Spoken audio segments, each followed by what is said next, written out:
जड़ भरत के पिता अंगिरस गोत्र के वेद पाठी ब्राह्मण थे। भगवान के अनुग्रह से जड़ भरत को पूर्व जन्म की स्मृति प्राप्त थी, अतः सांसारिक मोहजाल में फंसने के भय से वे बचपन से ही सांसारिक संबंधों से निसंग रहा करते थे। उपनयन के योग्य होने पर पिता ने उनका यज्ञोपवीत संस्कार करवाया और उन्हें सोचाचार की शिक्षा देने लगे।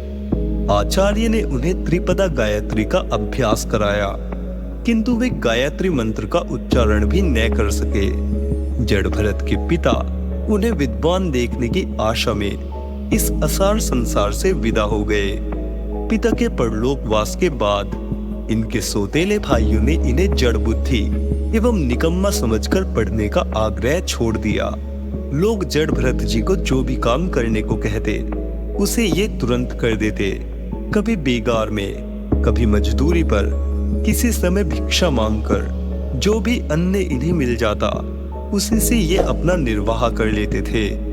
इन्हें यह बोध हो गया था कि स्वयं अनुभव स्वरूप और आनंद स्वरूप आत्मा मैं ही हूँ। मान अपमान, जय पराजय, सुख दुख आदि द्वंद्वों से मेरा कोई संबंध नहीं है।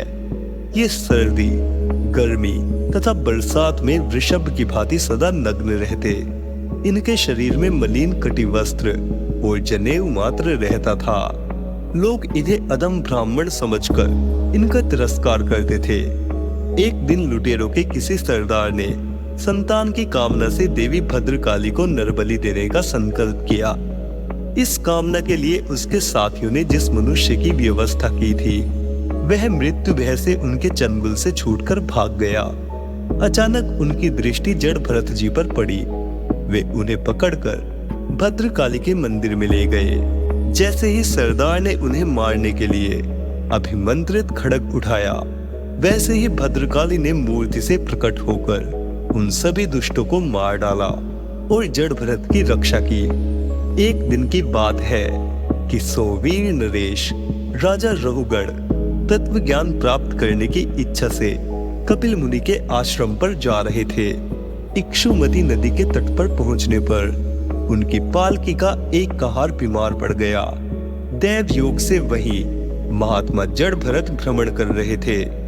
कहारों ने उन्हें हष्ट पुष्ट शरीर वाला देखकर पालकी ढोने के लिए उपयुक्त समझा, अतः अपने साथ पालकी ढोने के लिए उनको जबरन लगा लिया। जीव हिंसा के भय से जड़ भरत जी रास्ता देखते हुए धीरे धीरे चलते थे, इसलिए उनकी गति जब पालकी उठाने वाले कहारों के साथ एक जैसी नहीं हुई तब पालकी टेढ़ी होने लगी। इस पर राजा ने पालकी के कहारों को डांटते हुए ठीक से चलने के लिए कहा। कहारों ने कहा, हम लोग ठीक से चल रहे हैं, यह नया आदमी ठीक से नहीं चल रहा है, इसीलिए पालकी टेढ़ी हो जा रही है। राजा रहुगण जड़ भरत के वास्तविक स्वरूप से अनभिज्ञ होने के कारण उन्हें बुरा भला कहने लगे। जड़ भरत जी राजा की बातों को शांत होकर सुनते रहे और अंत में उन्होंने उसकी बातों का बड़ा ही सुंदर उत्तर दिया।